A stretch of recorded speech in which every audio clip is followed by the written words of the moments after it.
Welcome to the Global Discussion, a discussion with creatives, with leaders, and with thinkers. My name's Simon Hodgkins. Today, I'm delighted to be joined by Lisa Callaghan. Lisa, you're very welcome to the show. Let me begin, though, by asking you to introduce yourself. Tell us a little bit about all the different things you're involved in, a little bit about your career journey and the world that you're involved in. So over to you, Lisa. You're very welcome. Perfect. Thank you so much, Simon, and thanks for inviting me on the podcast. It's a pleasure to be here. So yeah, I suppose all the things I'm involved in is probably a good way of putting it, because I tend to have a lot of different hats. But what I could say is I'm an artist. I'm a socially engaged artist, and I'm also a grants and development coordinator with Helium Arts part-time. And I have a number of different projects as well on the side. I suppose just to give you a bit of background, I've a really mixed history in terms of my career, because I used to work in media agencies. So I worked for 4 years. I lived in Dublin in media agencies, in kind of the client service, the campaign planning area, which was really, really interesting work. Really busy, as you can imagine. But it was excellent. It was really, really interesting experience and working with a lot of big clients in Ireland. But then I decided to have, like many people, have an experience abroad. But I didn't fancy going so far away as Australia or Canada. And I always wanted to learn Italian, and I love Italy. So I went to Italy for 4 years. And I worked in language schools over there and just enjoyed pizza and Aperol spritz, and many other things like that. And I worked in the kind of the management side of the schools as well, before I came back. I actually ended up coming back to Ireland completely unplanned because of my own kind of, I had health difficulties at the time, and that kind of brought me back, and I suppose was a reset. And then I found myself in the arts in Ireland. I did a postgrad in the University of Galway, which was fantastic, in creative arts management. And it was a great experience, and that led me to the arts in Ireland and Helium Arts, and getting involved in my own local art groups and being involved in loads of other different projects from that. So I've recently started a project which is called Expressive Minds, and that's all focused on arts and mental health. And that's from my own experience, really, because, like I said, when I was in Italy, I actually suddenly was in hospital with psychosis. So I became very, very unwell, and it was a really, really scary experience. I had never even heard of psychosis at the time, and really didn't understand what was happening. But something that really, really helped me in my recovery was art and engagement in art. And meeting people through art as well was fantastic.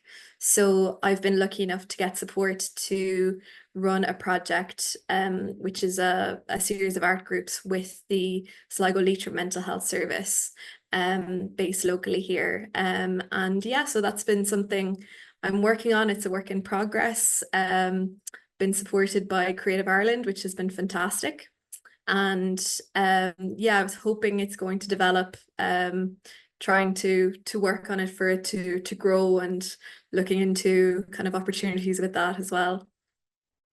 That's wonderful. Thank you so much indeed for sharing that. We kind of went to Dublin, we skipped over to Italy for pizza and nice things over there for a few years, and obviously coming back, and then your education, and then, into the arts world. And wonderful to hear about the mental health project, Expressive Minds.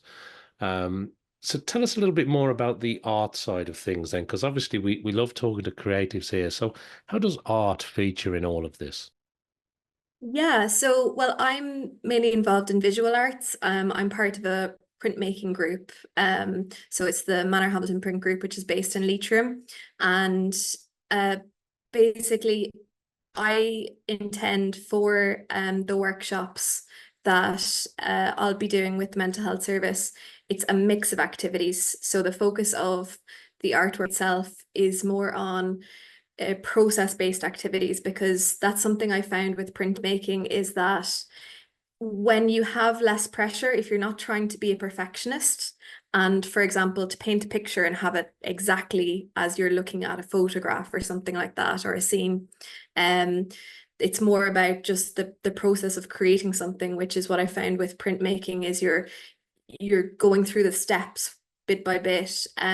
So a lot of what I do in workshops is connected with nature because there's lovely activities you can do um, using flowers, leaves, or maybe even just based on your own surroundings. And so that's something that I find is just very naturally therapeutic.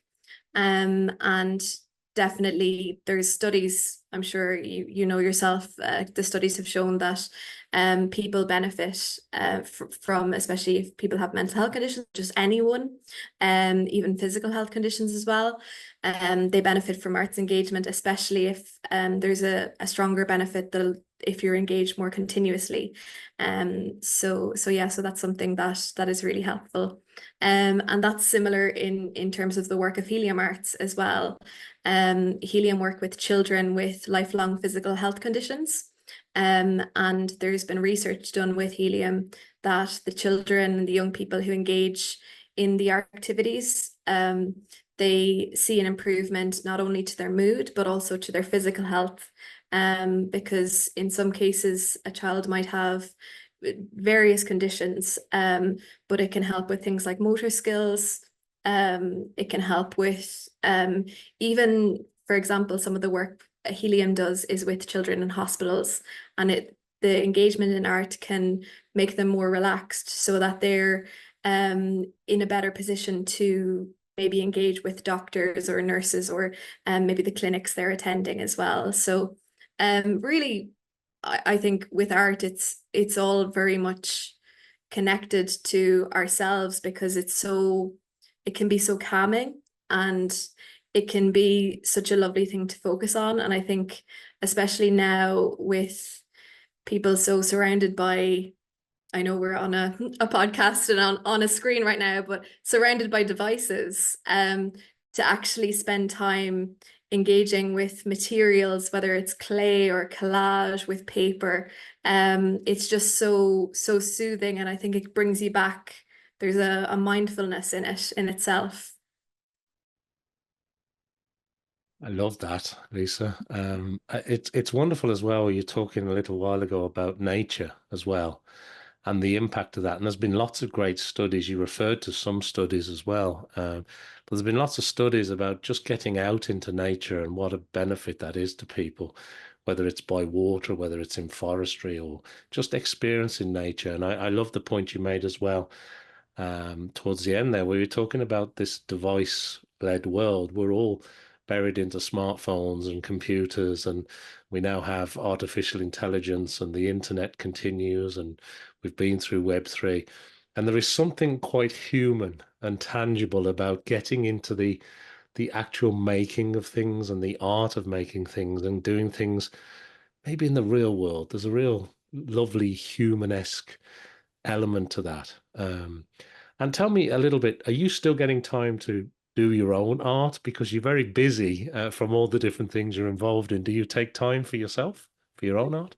Yeah, that's a really good point. I have to force myself to make time because yeah, it can be. And for a long period there this year, I was focusing much more on the organizing for other people or facilitating for other people aspect, and I wasn't spending enough time myself. But no, I make a point of trying to take art residencies at least once or twice a year where I spend 1 or 2 weeks where I'm just spending time making art. And I had a lovely residency there recently in Galway where it was a studio very close to nature. So it was absolutely beautiful to be able to go out go for walks in fields and then come back, sometimes gather flowers and come back and do some printmaking with the flowers in the studio. Um, so yeah, and then I take time myself to go to the printmaking studio in Manor Hamilton. And we're lucky that we have the print group as well. So there's the regular sessions that you're able to attend there. And that kind of forces me to take time out. But definitely I think, as you said, it's really a thing of just kind of getting back to basics. And it's like that. I think everyone had that experience of doing art in school, and that enjoyment of art, and not really trying to make something really, really perfect when you're a child. Um, but I think that's what I love in my workshops, is trying to get people to just get back to childhood and enjoy the kind of that contact with just creating something. And there are lovely, as you mentioned, with nature, there are lovely initiatives around Ireland which are great, where people will go and they'll do like, there's a lovely artist based in Enniscrone. She did a project where she brought the participants on a walk in on the beach in Enniscrone, and they gathered shells and they gathered things from the sea, and then they went and they printed, I think that was also a Creative Ireland project, and they printed prints based on that. So really, I think a lot more people, because of getting away from, not getting away, obviously we need devices, but getting a break, and spending some time in nature and doing something creative. I think it's really great for those opportunities that people get now. No, 100%. Thank you for sharing that, Lisa. And you've mentioned Creative Islands and, of course, Helium Arts. And I wonder if you could just maybe just spend a moment or two just explaining a little bit more about both of those organizations, because a lot of our audience may not be in Ireland, they may be further afield around the world. Could you just maybe bring those two to life a little bit for people watching or listening to our episode today? Yeah, of course. So I suppose, to explain, Creative Ireland are an organization that they help with funding for artists, and for arts organizations around Ireland. So they have a number of initiatives connected to health and well-being, or connected to, for example, there's a shared island youth funding stream that they have projects connected with the Republic of Ireland and the North of Ireland. So they do a lot of projects or funding streams for projects for health, projects for young people, loads of different opportunities. So a lot of the arts organizations or artists in Ireland would be supported by Creative Ireland if they're lucky. There's also the Arts Council is another one of the major funders in Ireland as well. Whereas Helium Arts is an arts organization, and well, is a charity that, as I mentioned before, work with children with lifelong physical health conditions. And what Helium does is, there are professional artists who work in a number of outpatient clinics in the hospitals in Ireland, and it's create while you wait. So the children are invited by the professional artist to create something or make something or engage in a creative activity while they're waiting for their outpatient clinic, for whatever clinic they might have that day. So that's something. But then as well as that, Helium do create community art camps as well for children. And so it's a resource that's there for children in the community in different parts of Ireland, because a lot of children who maybe have an illness or a disability, they may not be able to attend a traditional summer camp or Easter camp because of insurance reasons. So this is kind of an added thing, but also there's, as I said, the benefit of the engagement in the art is helpful for their health and well-being as well. I love that. And yeah, I think it's so important. And I particularly like you bringing those explanations about the work that Creative Island does and the work that Helium Arts are doing. Really important. I love Create While You Wait. I think that's phenomenal. And of course, the camps, yes, some people can't experience that side of life as easy. And it's great to hear about the work at camps. The other two things I just want to touch on as well. We started off talking a little bit about Expressive Minds, but there's also the Social Entrepreneurs Island Ideas Academy. Could you maybe just spend a moment on those as well? Because I think they're two other areas that really we need to just focus on for a moment if we can. Yeah, of course. So I suppose I can start with the Social Entrepreneurs Ideas Academy because it's connected to Expressive Minds. So again, another organization that support, now it's the others that I mentioned are arts focused, whereas Social Entrepreneurs is more social enterprise. But Social Entrepreneurs Ireland have a number of programs in Ireland that support different social entrepreneurs, different levels, depending on their stages. So I was lucky enough, I applied this year, and I think there was something like almost 100 applications, and they chose 30 projects out of those applications for the Ideas Academy this year. And I have to say, the selection of projects, it was absolutely fantastic just to meet all of these different entrepreneurs that have these amazing projects, all different types. Some were mental projects, some were disability focused, some were mental health focused, some were AI focused. There was a broad range of different initiatives, and all the people were just fantastic. And we were on this program together for 3 months throughout the summer. And social entrepreneurs were amazing because they organized all of these different sessions. We had some in person and some online. And we got to hear from experienced entrepreneurs. For example, you probably are aware of Grow Remote. Yeah, so one of the entrepreneurs was actually originally supported by social entrepreneurs for that, for Grow Remote. So we got to hear from a number of different entrepreneurs about their own experiences. And the idea was that my project, which is arts and mental health focused, was being supported to develop. So with the hope that maybe it could grow, and the social entrepreneurs were giving us the skills and the information we needed. And I suppose the encouragement, because a huge thing for me from it was confidence. Because with the arts and mental health project that I'm doing, it's something that it's gone through many phases, and especially when you have an idea to do something, to actually you need people to push you or to make you believe that it's a good idea. Um, so that's what the Ideas Academy was all about.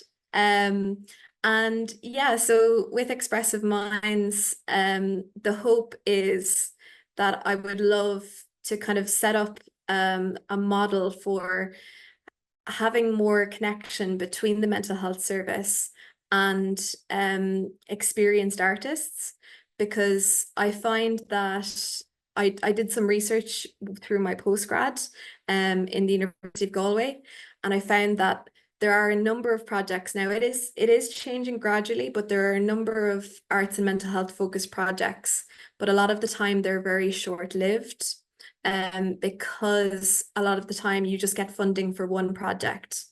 And that's just, I suppose, how things work with funding, or you need a person who's responsible for continuously chasing funding and chasing opportunities. Um, so that's what I'm trying to do in the Sligo Leitrim area, is set up this kind of, I suppose, connection with the mental health service.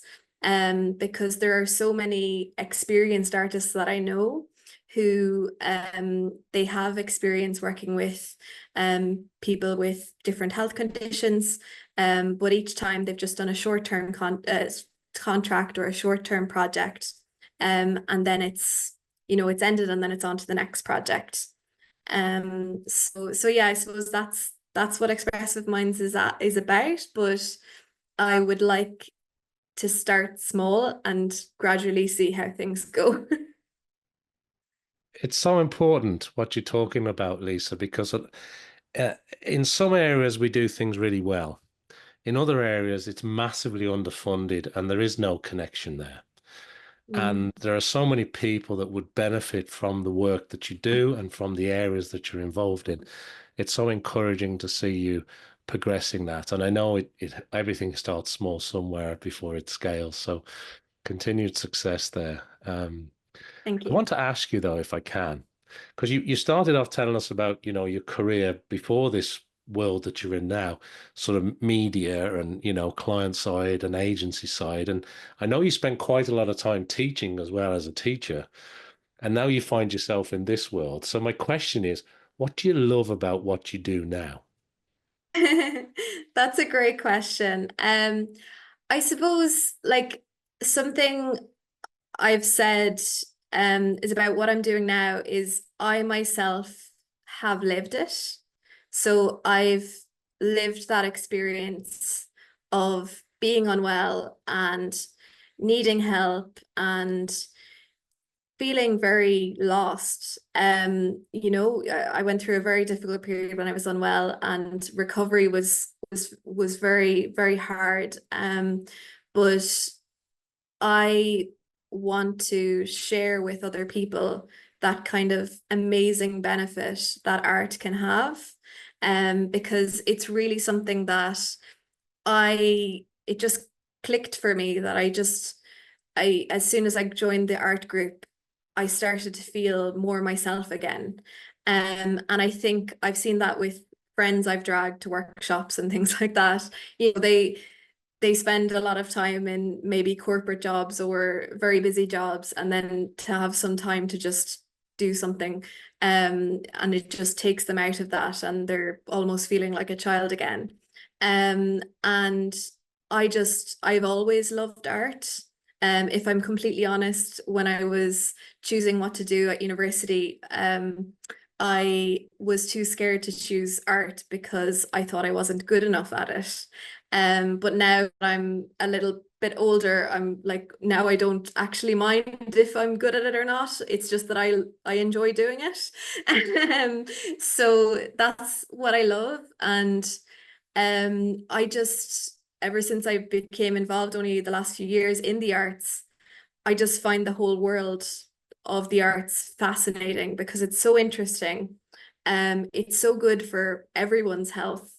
And yeah, I have that section of the interest in the arts itself and art itself, but also that kind of knowing that it's really important for my own mental health and other people's mental health. And in a way, I know I've done a lot of different things, but what I'm doing right now feels like the perfect combination of all of these different things. It's like a jigsaw. For now anyway. Who knows? Because I know a lot of people, things change as you get older, and life happens as well. So It's wonderful, and thank you for sharing that, Lisa.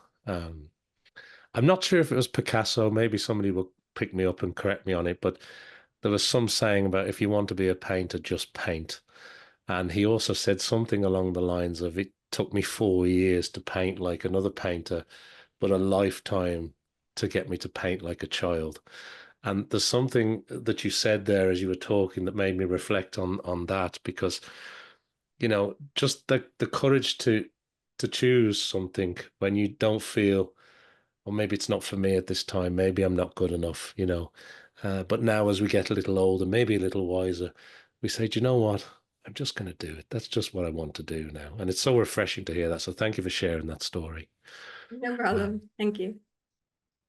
the other thing I want to ask you, just to move our conversation on a little bit, is you've got a lot happening. And I'm wondering, when you think about the next 6 to 12 months, what does that look like for you? How do you go about planning today? What does that look like in your world? And what are you hoping to achieve over the coming year or two ahead? Yeah, well, I suppose I have to be very strict with my diary and planning things in advance and putting everything in the calendar to juggle every different thing that's going on. But I'm sure that's the same for a lot of people, really. I'm lucky at the moment anyway. I don't have to juggle also children and bringing children to summer camps and different things like that a lot of people have to fit into a very busy schedule. Um, but yeah, really, I suppose I'm looking at a good few different opportunities for developing and continuing the Expressive Minds project. So we have over the next few months, we'll start the workshops in Sligo and Leitrim. As I said, that's through the Creative Ireland Creative Communities. And we're going to have the workshops, and then hopefully what I would look at is for opportunities for having more workshops in the new year. So I have, yeah, a few different options I'm looking at for continuing that and seeing how that goes. So it's all kind of wait and see. But that is the hope. I'm pretty sure I'm allowed to say that I have applied to the next opportunity with social entrepreneurs. So that's sort of up in the air because with social entrepreneurs, you can go through different phases. But again, it's very competitive. There's a lot of great social enterprises out there, and I think there might be only something like 8 spaces. So if that happens, that'll be part of my plan for the coming months. And if not, I'm sure I'll find something else to fill my time. And then obviously with Helium, it's a really exciting time because Helium Arts is growing. And we'll have a number of different events. We'll have a showcase event later this year, which will be a lovely. We had a showcase in Dublin for kind of our Dublin launch earlier this year, which was a lovely exhibition of the work by children in different locations. So we'll have something similar kind of during October, November, in some of the regional areas. So there'll be quite a lot happening. And then I will also be doing my own artwork, my own art project as well. So I've started some work on, it's a project called Recovery Through Printmaking. And basically, I'm creating a series of prints all around mental health recovery. And this is connected to, I had done some pieces for, there's an online exhibition called the Psychosis Arts Collective, which I started with Conor Gavin as part of my postgrad for the University of Galway. And there'll be another online exhibition this year. And so I have some of the artwork going into that as well. And more artwork to make as well. Because I would hope that if I can find a way next year or the year after to maybe have an in-person exhibition. So that's a few different things. My goodness, that's wonderful. That's wonderful, Lisa. Enough. There's a few things to keep you busy there, I'm sure. Just a few, yeah. Yeah. Well, look, it brings me nicely on to the last couple of questions I have for you. I wanted to ask you, is there anything else that you want to share with our worldwide audience today? And secondly, and importantly, where's the best place for us to send people to who are watching or listening to our discussion if they want to find out more about all these things you're involved in? Is it a website? Is it your LinkedIn profile? Where do we send people to? Yeah. So I suppose anything else to mention? I feel like I've mentioned quite a lot. Probably very difficult to follow because I'm jumping from one thing to the next. But I suppose something just to mention is there's a lovely collaborative project that the Manor Hamilton Print Group have done, which was a really lovely experience. So I might just share that because that was we did a print project where we overprinted with the Ottawa Gatineau Print Collective based in Canada. And that was just a lovely overseas collaborative project between print studios. And that's something as well, I suppose, another thing that maybe we might do some more of next year. Just to fill that tiny gap between me having, breakfast and my first meeting. But yeah, that's something that we hope to continue next year because it was beautiful. There was artists based in Ireland, so based in the northwest of Ireland, where they would create a print and then send it across the Atlantic. And then the artists in Canada would print on top of it. So we had a gorgeous, I think 16 prints we ended up with because we did it back and forth. And that was just a lovely, different project that I was involved in. So just to mention that, I suppose. And then in terms of where to direct people, I have my own art Instagram. So it's just Lisa Callaghan Art on Instagram and Facebook. And then I obviously have an Instagram specifically for Expressive Minds, and it's just at Expressive Minds Ireland. And a website for that as well, which is still a work in progress. It's very new, but it's expressive-minds.org. So there's some information about the project there, but I will be updating that and hopefully when I find some time also doing some blog posts and different things like that. Uh, Well, that's wonderful. And thank you so much indeed for sharing that. And of course, we encourage people to go and check all that great work out. That brings me nicely to the end of our discussion today here on the Global Discussion. I want to thank everybody who's been watching or listening to our discussion today. Make sure that you follow us, you like us, you subscribe to the show. Do everything I need you to do to help support the Global Discussion. And make sure you go and check out all the wonderful things that Lisa's involved in. And all that remains for me is to ask you to join me back here for some more great discussions with creatives and leaders and thinkers just like Lisa. But thank you, Lisa, for being on this episode.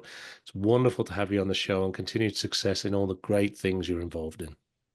Brilliant. Thank you so much, Simon. It was lovely to talk to you. Thanks so much.